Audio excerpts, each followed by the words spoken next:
Hello student, स्वागत है आपका फिजिक्स विथ इलेक्ट्रॉनिक्स पाठशाला में।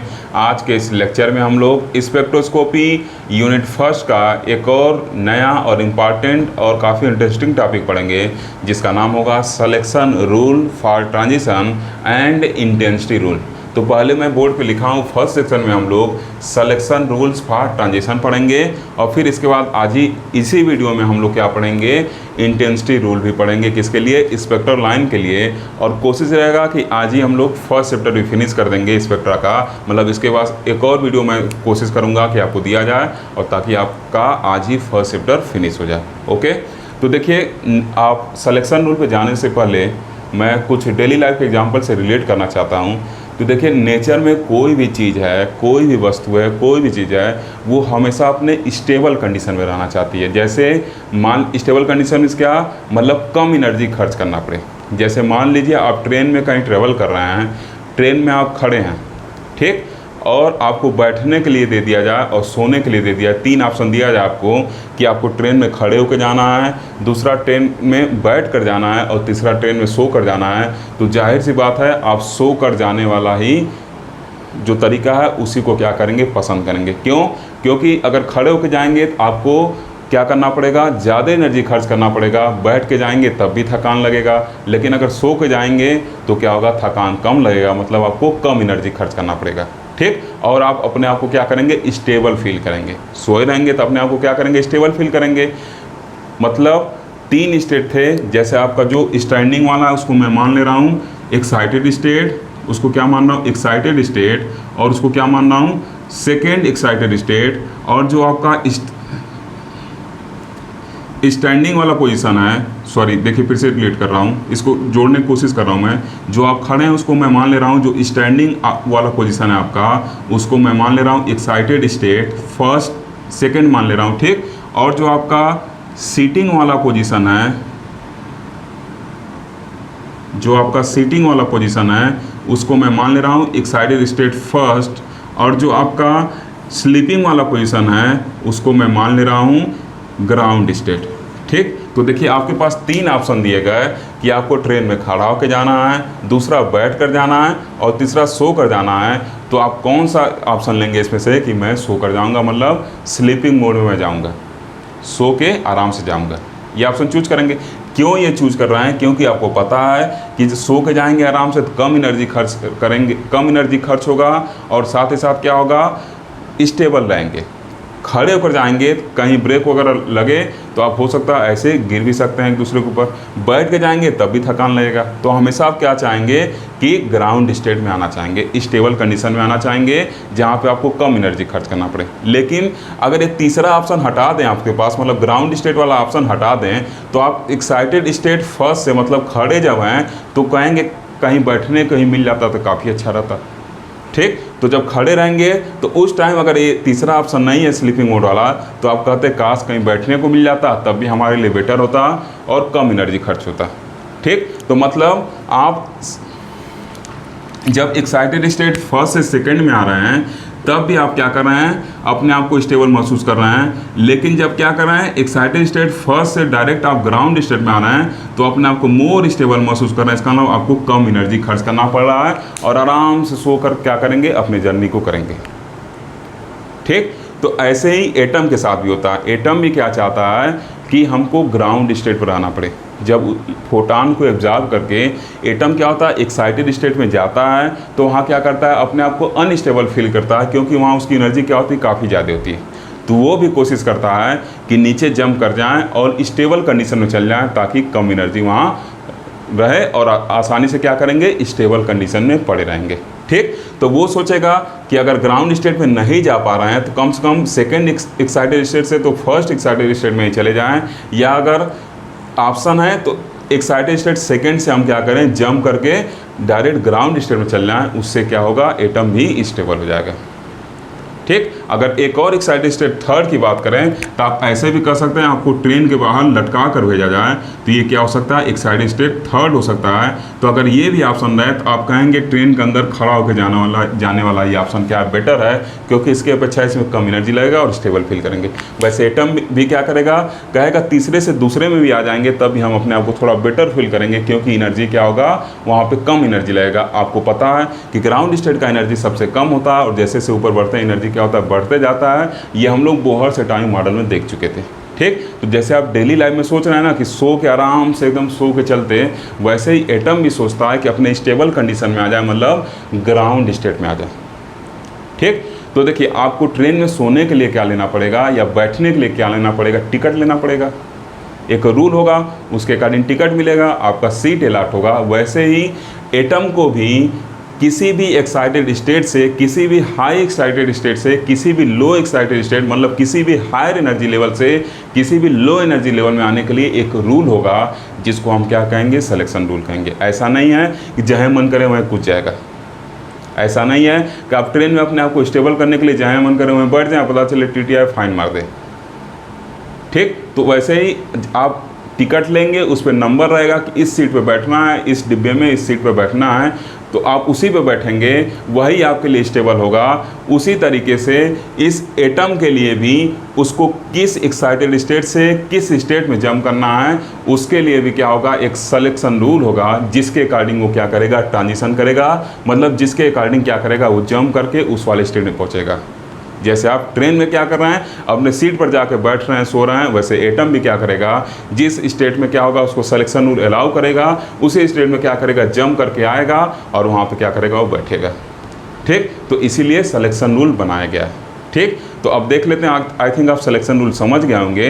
क्या मोटी मोटा हम लोग समझे कि एटम क्या होते हैं, अपने एक्साइटेड स्टेट से लोएस्ट एनर्जी स्टेट में आना चाहते हैं, और जो सबसे लोएस्ट एनर्जी स्टेट होता है ग्राउंड स्टेट, तो क्या करेंगे, कोशिश करेंगे कि सबसे क्या हो, नीचे वाला एनर्जी स्टेट मतलब ग्राउंड स्टेट पहुंच जाए, वहाँ कम एनर्जी खर्च होगा और अपने आप को स्टेबल फील करेंगे। जैसे आप सो कर जाना क्या करते हैं, स्टेबल फील करते हैं। ठीक। लेकिन वैसे सो नहीं सकते हैं, आपको टिकट लेना पड़ेगा तभी सोएंगे। तो वैसे एटम भी जंप तो वैसे नहीं कर सकते, उनका एक सिलेक्शन रूल होगा, उसी के अकॉर्डिंग क्या करेंगे, वो जंप करेंगे। ठीक। तो आइए अब इसको देखते हैं कि एग्जाम में कैसे लिख कर आना है। और जो ये टॉपिक मैं पढ़ा रहा हूँ, ये वीडियो जो है, ये जब मैं अगला वीडियो बनाऊंगा किस पे, find structure of H alpha line on the basis of vector atom model, तो उसके लिए क्या होगा, काफ़ी इंपॉर्टेंट होगा। तो इस वजह से इस लेक्चर को आप अच्छे से देखें। अगर ये आप नहीं देखेंगे तो वहाँ शायद आप फाइन स्ट्रक्चर वाले केस में ट्रांजिशन न करा पाएँ। ठीक। तो अब देखिए क्या लिखे हैं, हेडिंग डालिएगा सिलेक्शन रूल फॉर ट्रांजिशन। तो क्या होगा इसमें, सबसे पहले कहाँ से स्टार्ट करेंगे, the electron can not jump arbitrarily from some state to any state. जैसे आप किसी की सीट पर जाके नहीं बैठ सकते, अगर बैठेंगे भी तो अगला आ गया तुरंत आप भागेंगे, या TT कहीं चेकिंग के लिए आ गए तो आप भागेंगे, स्टेबल नहीं महसूस करेंगे। अगर जहाँ मन करे तहीं बैठ गए तो क्या होगा, आप अपने आप को स्टेबल नहीं महसूस करेंगे। वैसे इलेक्ट्रॉन भी जहाँ क्या हो, कैन नॉट जंप आर्बिट्रली मतलब अपने इच्छानुसार किसी भी स्टेट से किसी भी स्टेट में जंप नहीं कर सकता। उसके लिए एक सिलेक्शन रूल होगा। जैसे आप जहाँ मन करें वहीं बैठ नहीं सकते, आपको एक टिकट लेना पड़ेगा, सीट अलॉट होगा। वैसे ही क्या होगा, इस इलेक्ट्रॉन का भी क्या होगा, एक सिलेक्शन रूल होगा कि तुमको इसी ट्रांजिशन स्टेट से इसी ट्रांजिशन स्टेट में जाना, मतलब किस एनर्जी स्टेट से किस एनर्जी स्टेट में ट्रांजिशन करना है, उसके लिए इसको रूल फॉलो करना होगा। ये अपने इच्छानुसार जंप नहीं कर सकता है। ठीक। तो क्या होगा, there are some selection rules that the electrons must follow while coming to some lower excited state. मतलब कुछ ना कुछ रूल होंगे जिसको क्या करना पड़ेगा, इलेक्ट्रॉन फॉलो करेगा जब वो क्या करेगा, किसी लोअर स्टेट में क्या होगा, आएगा। लोअर एक्साइटेड स्टेट भी कर सकते हैं, या सबसे स्टेबल क्या होगा, ग्राउंड स्टेट होगा। जैसे अगर आपको बाहर खड़ा होने से के जगह अंदर खड़ा होने का ऑप्शन दिया जाता है, उसमें कहेंगे उसी में चलते हैं। वैसे ही इलेक्ट्रॉन के पास अगर ग्राउंड स्टेट का ऑप्शन नहीं है तो किसी भी, मान लीजिए तीसरा हायर एक्साइटेड स्टेट है, तो उससे वो क्या होगा, दूसरे एक्साइटेड स्टेट में क्या करना, आना ही उचित समझेगा। ठीक। तो वही लिखा गया है, lower excited state are the ground state of the atom. ठीक। मतलब उस एटम के एक्साइटेड स्टेट से कहेगा या तो लोअर में हम चल सकते हैं, अगर ग्राउंड का ऑप्शन नहीं है तो ठीक है भैया, हम लोअर में ही क्या हो जाए, चल जाए। और इस दरमियान जब एटम क्या होंगे, जंप करेंगे, तो क्या होगा, कुछ ना कुछ क्या करेंगे, फोटॉन इमिट करेंगे।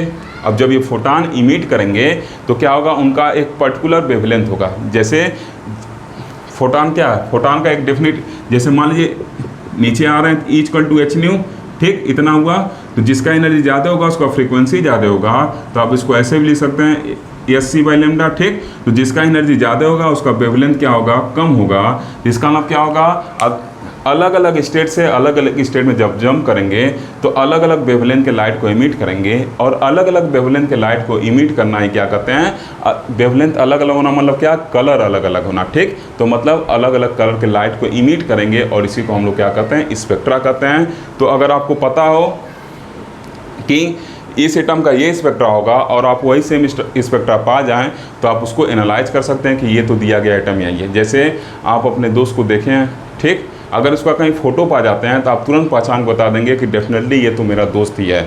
उसी तरीके से आपको हाइड्रोजन एटम के स्पेक्ट्रा का जानकारी हो और कोई एटम क्या कर रहा हो, जंप कर रहा हो और वही स्पेक्ट्रा इमिट कर रहा हो, जो आपके लिए एटम अब तक अननोन था, लेकिन स्पेक्ट्रा जब निकला, अगर वो स्पेक्ट्रा आपके जो हाइड्रोजन स्पेक्ट्रा की जानकारी उससे मैच कर रहा है तो डेफिनेटली आप कहेंगे कि this atom is the hydrogen atom. जैसे आप फोटो देख कर कहते ना मेरा फ्रेंड है, क्योंकि फोटो को आप पहचानते थे, उसी तरीके से हाइड्रोजन एटम के अगर स्पेक्ट्रा को आप जान रहे हैं और कोई एटम उसी तरीके का स्पेक्ट्रा इमिट कर रहा है तो आप तुरंत कह देंगे कि ये क्या है, हाइड्रोजन एटम का स्पेक्ट्रा। यही होता है स्पेक्ट्रोस्कोपी, मतलब स्पेक्ट्रा से हम एलिमेंट की जानकारी को क्या करते हैं, इकट्ठा करते हैं। और हर एक एलिमेंट का स्पेक्ट्रा अलग अलग होता है, जैसे हर एक इंसान का क्या होता है, फिंगरप्रिंट अलग अलग होता है, ठीक। ये सब तो आप पढ़ चुके हैं, ओके। तो आइए अब सिलेक्शन रूल पे आते हैं। तो देखिए क्या है, कह रहा है कि the selection rule are, selection rule क्या क्या होंगे। पहले मैं इसको थोड़ा इरेज कर दूं।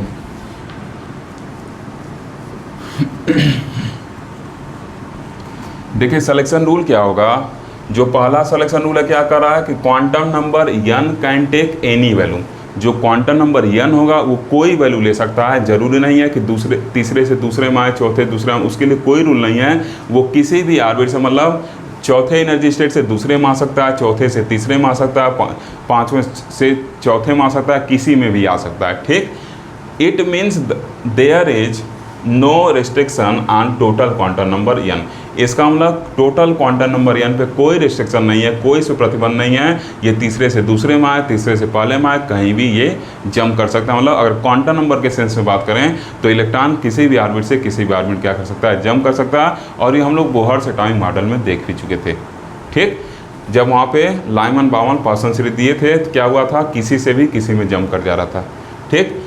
दूसरा देखिए कह रहा है कि for the atom as whole, अगर हम पूरे एटम की बात करें तो जब पूरे एटम की बात करेंगे तो उसमें क्या होगा, या तो एक इलेक्ट्रॉन होगा। अगर हाइड्रोजन एटम को ले रहे हैं तो एक ही इलेक्ट्रॉन होगा, दूसरे एटम को ले रहे हैं तो उसमें क्या होगा, एक से ज़्यादा इलेक्ट्रॉन होगा।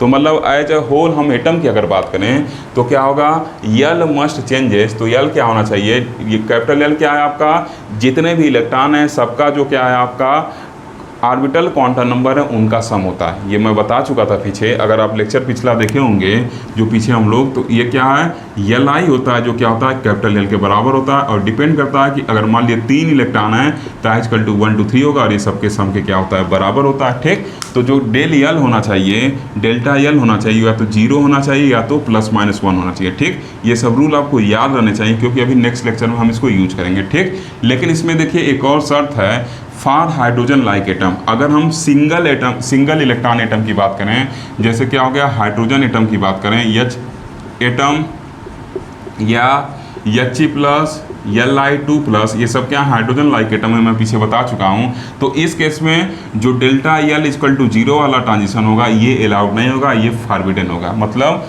इस केस में जब एटम क्या कर रहे हैं, बस सिंगल इलेक्ट्रॉन रख रहे हैं, मतलब हाइड्रोजन लाइक एटम है, तो उस केस में बस जो ट्रांजिशन रूल होगा वो क्या होगा, डेल्टा L = क्या होगा, +-1 होगा।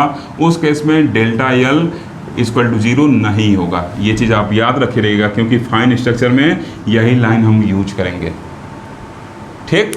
अब देखिए तीसरा क्या, जो उनका मल्टीप्लिसिटी होना चाहिए वो चेंज नहीं होना चाहिए। मतलब it means transition from singlet to singlet या डबलेट से डबलेट एलाउ होगा, बट डबलेट से सिंगलेट जो होगा फॉरबिडन होगा। मतलब अगर मान लीजिए यस इक्वल टू क्या है 2 है, तो मल्टीप्लिसिटी क्या होता है 2s प्लस 1, यही तो आर होता है कि इसके करस्पॉन्डिंग ये के कितने वैल्यू होंगे, इस यस के करस्पॉन्डिंग वही मल्टीप्लिसिटी बताता है। ठीक, तो आर इक्वल टू क्या हो जाएगा 2, ये क्या होगा 5। ठीक, ऐसे होगा। अगर एस का वैल्यू क्या है 5 है तो क्या होगा, एस का वैल्यू 2 है तो क्या होगा, जो मल्टीप्लिसिटी आएगा 5, मतलब जे के 5 पॉसिबल नंबर होंगे, मल्टीप्लिसिटी बताता है। तो ये कह रहा है, जो तीसरा सिलेक्शन रूल ये कह रहा है कि जिसके लिए मल्टीप्लिसिटी क्या होगा 5 होगा, मतलब 5 मल्टीप्लिसिटी वाले स्टेट से ही 5 मल्टीप्लिसिटी वाले स्टेट में क्या होगा ट्रांजिशन होगा। जैसे मान लीजिए अगर यस का वैल्यू 0 ले लें तो आर क्या हो जाएगा 2 × 0 + 1 हो जाएगा, तो यहाँ से आर का वैल्यू 1, मतलब ये क्या होगा सिंगलेट हो गया।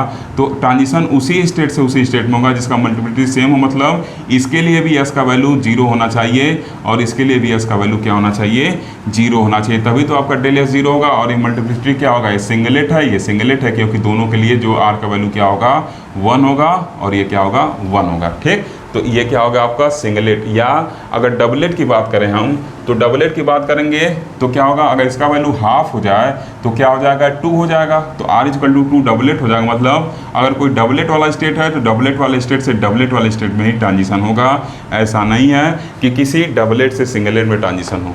मतलब अगर किसी करस्पॉन्डिंग यस का वैल्यू हाफ है और किसी करस्पॉन्डिंग यस का वैल्यू क्या है आपका 1 है, तो ये ट्रांजिशन अलाउ नहीं होगा, क्योंकि हाफ वाला आपका क्या देगा, हाफ वाला आपका डबलेट देगा, इसके करस्पॉन्डिंग आर 2 मिलेगा और इसके करस्पॉन्डिंग जो आर होगा वो क्या होगा 3 मिलेगा। मतलब ये ट्रांजिशन अलाउड नहीं है। सेम स्टेट से सेम स्टेट में ट्रांजिशन, मतलब अगर सिंगलेट है तो सिंगलेट से सिंगलेट में ट्रांजिशन होगा और डबलेट है डबलेट से डबलेट में ट्रांजिशन होगा और दोनों सिंगलेट के लिए इसका वैल्यू सेम होगा, इसका मतलब डेल्टा एस क्या हो जाएगा 0 हो जाएगा। ठीक, तो यही ट्रांजिशन क्या होगा अलाउड होगा। क्लियर। अब देखिए चौथा ट्रांजिशन क्या है, ये सब अभी आपको दिमाग में रहना चाहिए क्योंकि आगे हम लोग फाइन स्ट्रक्चर में यूज करेंगे। अब देखिए चौथा नंबर क्या है, कह रहा कि जे मस्ट चेंज एज, जो जे का वैल्यू होना चाहिए टोटल क्वांटम नंबर, जो ऑर्बिटल और स्पिन क्वांटम नंबर का सम होगा वो क्या होना चाहिए, डेल्टा जे इक्वल टू 0 या ±1 होना चाहिए। ठीक, डेल्टा जे का वैल्यू मतलब उसी स्टेट से उसी स्टेट में ट्रांजिशन होगा जिसमें जे का जो चेंज आ रहा हो या तो 0 हो या तो ±1 हो, लेकिन ये ट्रांजिशन नहीं पॉसिबल होगा, ऐसा ट्रांजिशन नहीं पॉसिबल होगा जिसके लिए जे का वैल्यू 0 हो और जे का वैल्यू क्या 0 हो। ठीक, मतलब जे इक्वल टू से जे इक्वल टू 0 में ट्रांजिशन जो होगा वो फॉरबिडन होगा, वो हम नहीं कंसिडर करेंगे। ठीक, तो ये हो गया आपके 4 मोस्ट इंपॉर्टेंट सिलेक्शन रूल। ठीक, जिसके बिहाफ पे हम लोग fine structure of H alpha line क्या करेंगे, ड्रा करेंगे। और इसी नेक्स्ट सेशन में, इसी वीडियो के नेक्स्ट सेशन में हम लोग जो आपके सिलेबस में इंटेंसिटी रूल है उसको भी डिस्कस करेंगे। ठीक, तब जाके फिर नेक्स्ट वीडियो में हम लोग फाइन स्ट्रक्चर को देखेंगे। ठीक, तो आइए नेक्स्ट सेशन के अंदर देखते हैं intensity rule for spectral line. Okay student, तो आइए अब देखते हैं इंटेंसिटी रूल क्या होगा। ये भी आपके सिलेबस में मेंशन है, सिलेक्शन रूल भी आपके सिलेबस में मेंशन है। इस वजह से मैं पर्टिकुलर इस पर एक वीडियो बना रहा हूँ। ओके, तो अब देखिए intensity rules for spectral line, मतलब जो ट्रांजिशन लाइन मिल रही है उसमें से किसका इंटेंसिटी ज़्यादा होगा किसका कम होगा उसको कैसे डिसाइड किया जाएगा, तो उसके लिए भी रूल है। उसके लिए भी क्या है, रूल है। कौन कौन सा रूल है कि the most intense line are the ones for which capital J and capital L changes in the same way. मतलब क्या हो, वो ज़्यादा इंटेंस वाली लाइन होगी जिसके लिए जो चेंज इन जे है और चेंज इन यल होगा वो क्या होगा सेम होगा, तो वो क्या होगी सबसे ज़्यादा इंटेंसिटी वाली लाइन होगी, जो क्या होगी सबसे ज़्यादा इंटेंसिटी वाली लाइन होगी। जैसे मैं एग्जांपल के लिए बताता हूँ, मान लीजिए यहाँ क्या लिखा है, कोई एक स्टेट है, ऐसे लिखा है 2s और क्या लिखा है यहाँ पे 2s, ऐसे लिखे 2p और क्या लिखा है 3/2 लिखा है। ठीक, और यहाँ पे क्या लिखा है 2s और ये क्या लिखा है यहाँ पे 1/2 लिखा हुआ है। ठीक, तो आपको पता है, आपको बताए थे कि RxJ होता है। ठीक, ये J क्या है, मल्टीप्लिसिटी होता है, सॉरी J क्या है आपका नीचे रहता है, X क्या है ये आपका कैपिटल L होता है। ठीक, तो जे क्या है, ये है कैपिटल जे, यहाँ पे ये है और यहाँ पे कैपिटल जे ये है। अगर यहाँ से इसमें ट्रांजिशन हो रहा है तो इसके लिए देखिए क्या होगा, जो जे में चेंज आ रहा है तो जे नीचे वाला वैल्यू होता है, तो 3/2 माइनस 1/2, इसका मतलब क्या आ रहा है, ये जो चेंज है 3/2 माइनस 1/2 ये किसके बराबर आ रहा है, 1 के बराबर आ रहा है। 1.5 में से आधा गया क्या होगा, 1 हो जाएगा। ठीक, और देखिए यल का वैल्यू पी के लिए क्या होता है, 1 होता है, और यस के लिए यल का वैल्यू क्या होता है, 0 होता है। तो इसका मतलब जो यल में चेंज आ रहा है क्या हो रहा है, 1 माइनस 0 1 के बराबर आ रहा है। तो इस केस में जो चेंज इन जे है मतलब डेल्टा जे, और जो चेंज इन कैपिटल एल मतलब डेल्टा एल, दोनों क्या है, इक्वल है आपस में। तो ये वाली लाइन अगर मिल रही है किसी ट्रांजिशन स्टेट में तो वो क्या होगी, मोर इंटेंस होगी, मतलब उसकी इंटेंसिटी क्या होगी, ज़्यादा होगी। अगर change in J equal to change in क्या है, delta L, sorry change in L है। ठीक, अब देखिए ऐसा भी हो सकता है कि कोई केस ऐसा भी आ जाए कि जिस दो लाइन का क्या हो जाए, सेम हो जाए। क्या दो लाइन का सेम हो जाए, जो डेल्टा जे चेंज है और जो डेल्टा यल चेंज है वो क्या हो जाए, सेम हो जाए, किसी भी दो या दो से अधिक लाइन का।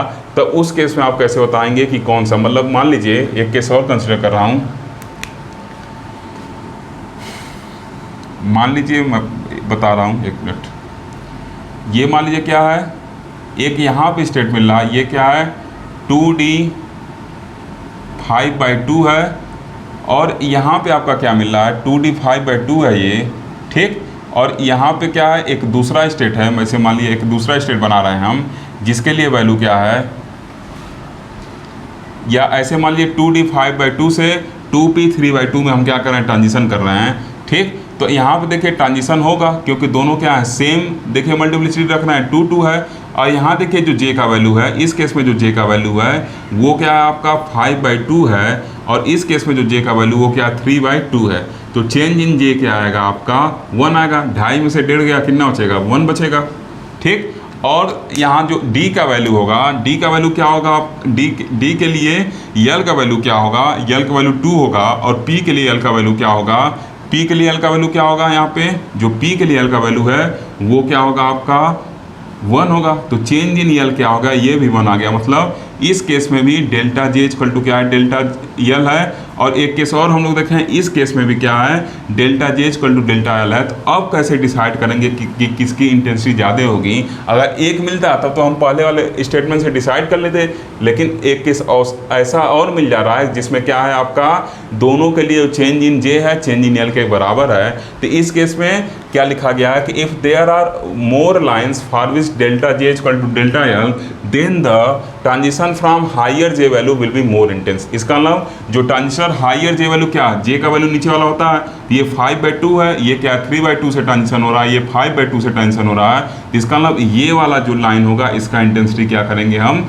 ज़्यादा मानेंगे। किससे, इस वाले लाइन से, क्योंकि यहाँ जो जे का वैल्यू क्या है, हायर है। तो वही लिखा गया है कि then the transition from higher J value will be more intense. तो जे का वैल्यू जो हायर रहेगा, हायर जे के वैल्यू से वाले से जब ट्रांजिशन होगा तो उसको क्या माना जाएगा, मोर इंटेंस माना जाएगा। ठीक, आई थिंक आपका डाउट क्लियर हो गया होगा इस फिगर की हेल्प से।